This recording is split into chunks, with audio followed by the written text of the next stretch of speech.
नमस्कार दोस्तों, मैं पवन नंदा फिर हाजिर हूँ अपने YouTube चैनल अंश ज्ञानी पवन नंदा में आपके सामने स्टॉक मार्केट से संबंधित अपनी एक नई वीडियो लेकर।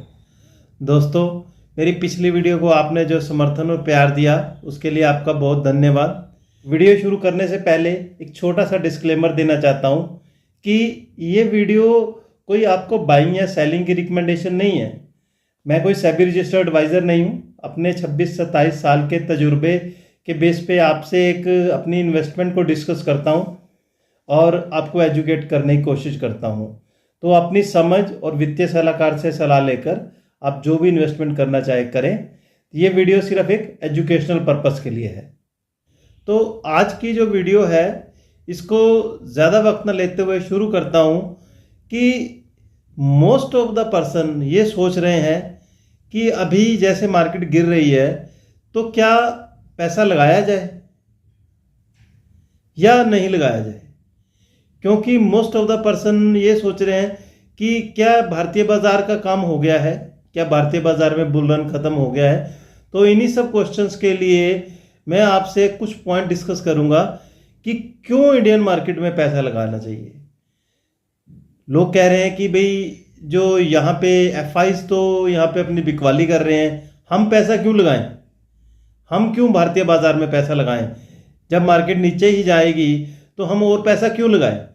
तो दोस्तों, मेरे पास कुछ रीजंस हैं जिसके चलते मुझे लगता है कि इंडियन मार्केट जो है इसमें अभी बहुत बुल रन आने वाला है। इंडियन ग्रोथ स्टोरी बहुत बढ़िया है, जैसा कि मैंने अपनी पिछली वीडियोस में भी बताया।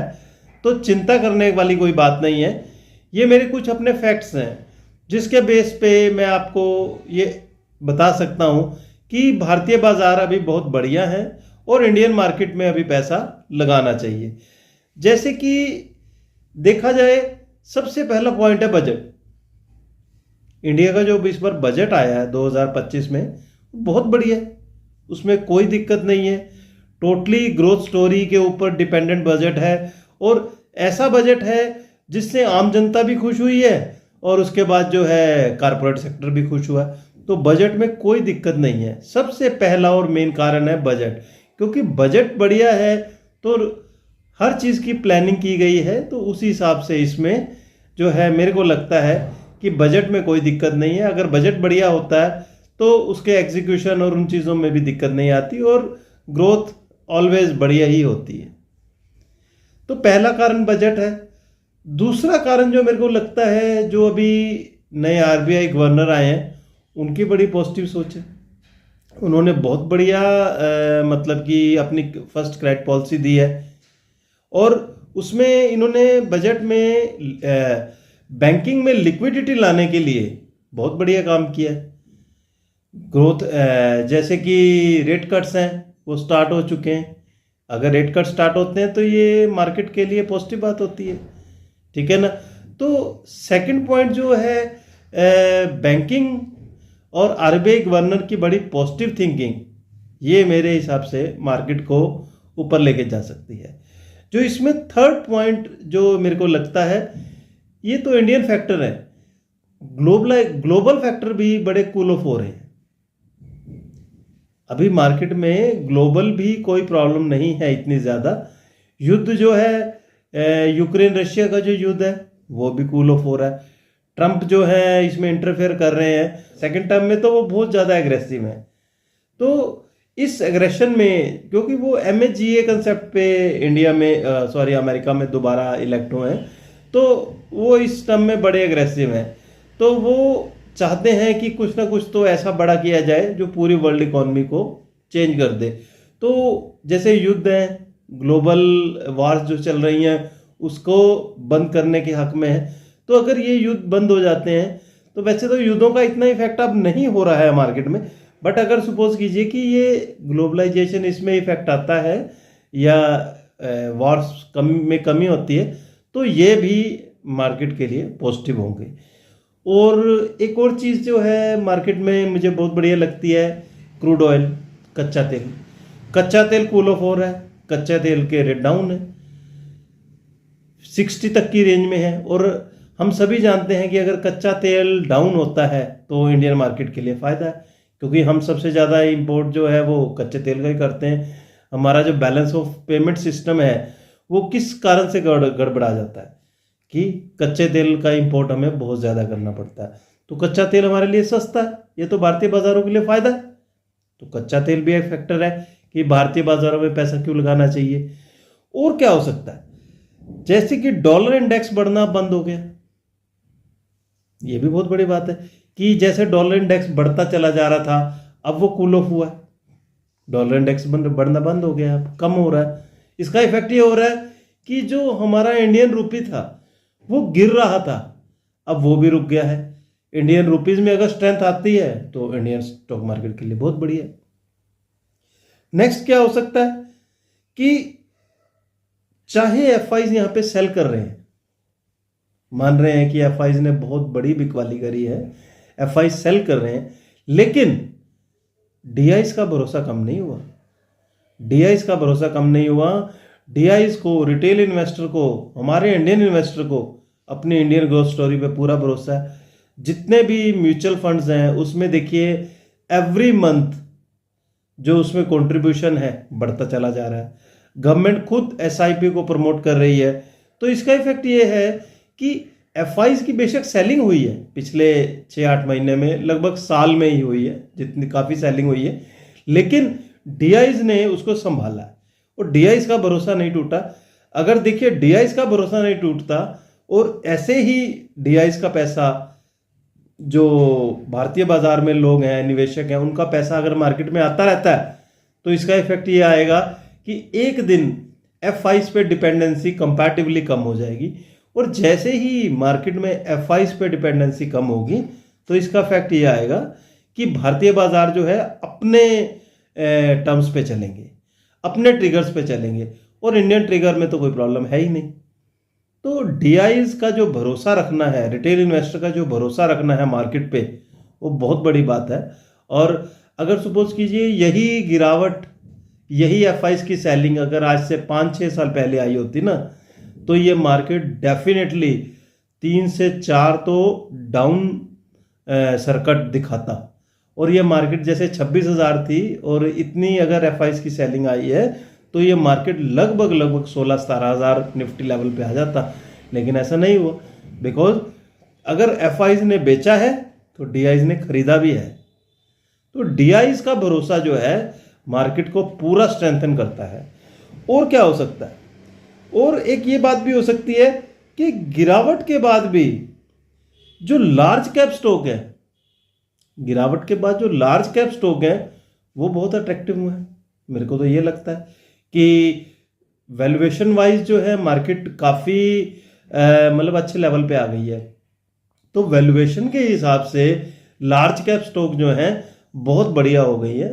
तो किसी भी लार्ज कैप स्टॉक में आप 3 से 5 साल के नज़रिए से अगर आप निवेश करते हैं तो ये कमाल कर देंगे, आपकी रिटर्न बढ़ जाएगी और आपकी रिटर्न ऐसी हो जाएगी कि याद करोगे। और मार्केट का तो ये हमेशा फिनोमिना रहा है, मार्केट ने जितना नीचे लगाया है निफ्टी ने या स्टॉक मार्केट ने, उससे ऊपर वो बहुत ही ऊपर गई है। अगर कोरोना में देखा जाए एक डिप मिला था, 2008 में डिप मिला था, कई कमेंट में मेरे को लिखे गए कि 2008 का डिप भूल गए। 2008 का डिप भूले नहीं है जनाब।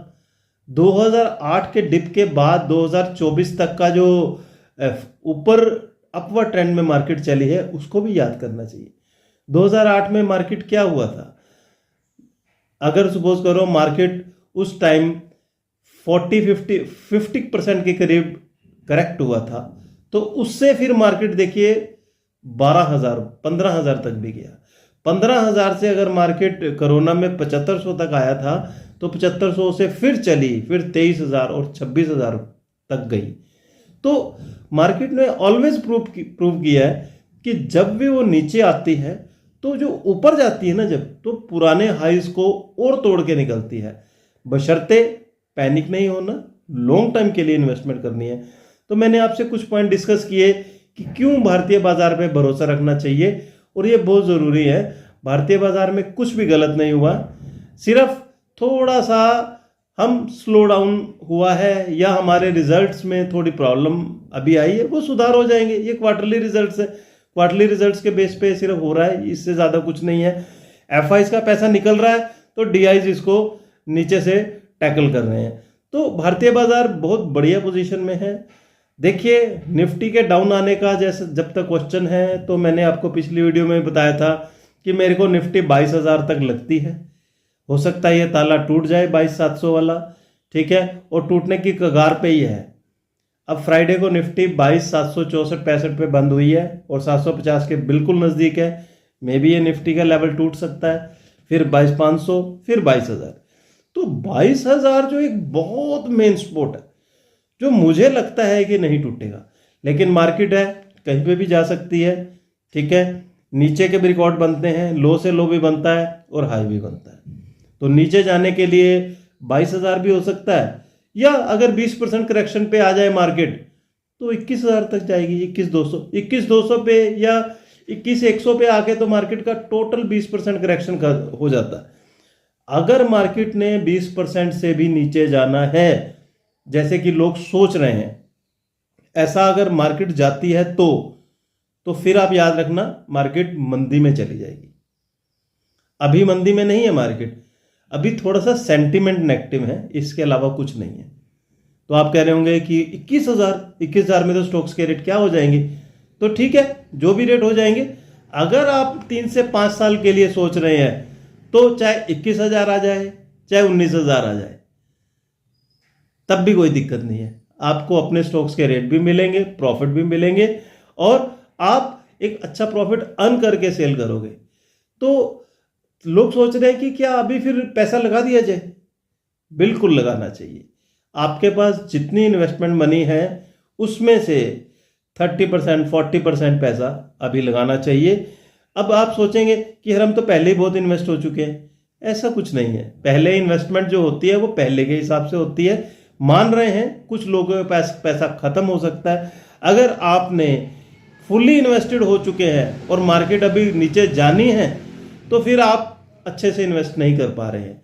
कभी भी 100% इन्वेस्टेड तो किसी भी लेवल पे नहीं हो सकते, चाहे मार्केट जहां मर्जी ऊपर चली जाए, जहां मर्जी नीचे चली जाए। ये इन्वेस्टमेंट का रूल है कि आपकी पॉकेट में कैश, आपके बैंक में पैसे होने चाहिए। अगर आप फुल्ली इन्वेस्टेड होकर मार्केट में काम करते हो तो ये गलत बात है, क्योंकि इन्वेस्टमेंट के लिए सारे टूल होते हैं, सिर्फ इक्विटी मार्केट ही नहीं होती। इन्वेस्टमेंट के लिए लोग गोल्ड में भी इन्वेस्टमेंट करते हैं, प्रॉपर्टीज में भी करते हैं, एफडी बॉन्ड्स में भी करते हैं, इक्विटी मार्केट में भी करते हैं, और कईयों के और अपने अपने तरीके भी होते हैं इन्वेस्टमेंट करने के। तो ऐसा नहीं है कि एक आदमी 100% इक्विटी पे ही डिपेंड होके उसमें अपना सारा पैसा इन्वेस्ट कर दे। ये गलत बात है, ये इन्वेस्टमेंट का रूल नहीं। मेरी राय में इन्वेस्टमेंट करते हुए अपनी एक प्रपोर्शन या एक अनुपात में ही मनी इक्विटी मार्केट में डालनी चाहिए, क्योंकि इक्विटी मार्केट में अगर प्रॉफिट है तो रिस्क भी है। मोर रिस्क मोर प्रॉफिट, ये तो इन्वेस्टमेंट का रूल है। अगर आप प्रॉफिट चाहते हैं तो उसके लिए आपको रिस्क लेते हैं, और जहाँ पे रिस्क होता है वहाँ पे डाउन भी जाता है। तो घबराए नहीं, निवेशित रहें, लंबे समय के लिए निवेशित रहें। मेरा मन हुआ कि मैं अपने इन्वेस्टर से, अपने क्लाइंट्स से, अपने दोस्तों से ये बात डिस्कस करूं कि लोग घबराए हुए हैं कि क्या मार्केट में पैसा लगाना चाहिए, क्या भारतीय बाजार की स्टोरी खत्म हो गई है? ऐसा कुछ नहीं है। भारतीय बाजार थोड़ा सा स्लो डाउन में है ड्यू टू क्वार्टरली रिजल्ट्स, और एफआईज यहाँ से थोड़ा फंड्स आउट कर रहे हैं। तो ये भी ऐसा नहीं है कि ये अपनी पोजीशन 0% कर देंगे, ठीक है ना। अभी उनकी परसेंटेज कम हुई है, लेकिन डीआईज ने हमारा जो है नीचे काफ़ी सारा दिया। तो लोगों दोस्तों, इसी एक पॉजिटिव थिंकिंग के लिए मैंने ये वीडियो बनाई है कि डरने घबराने की कोई ज़रूरत नहीं है। मार्केट में सभी रेट्स आएंगे, दोबारा आएंगे, और आपको प्रॉफिट भी देके जाएंगे। तो ओके गाइस, वीडियो को ख़त्म करते हैं। एक ये छोटी सी वीडियो थी, मैंने कहा आपसे शेयर की जाए। इसको आप ज़रूर देखें, अपने दोस्तों को भी भेजें, और जो भी लोग मार्केट में काम कर रहे हैं उनको ये मेरी वीडियो बताएं और भेजें, ताकि उनको भी समझ आए कि मार्केट में निवेश कैसे करना चाहिए और भारतीय बाजार में हमें निवेश क्यों करना चाहिए। ओके गाइस, मिलते हैं नेक्स्ट वीडियो में। तो आपसे एक लास्ट अपील कि अंश ज्ञानी पवन नंदा चैनल को आप सब्सक्राइब करें, वीडियो को लाइक करें और अपने दोस्तों को भी भेजें।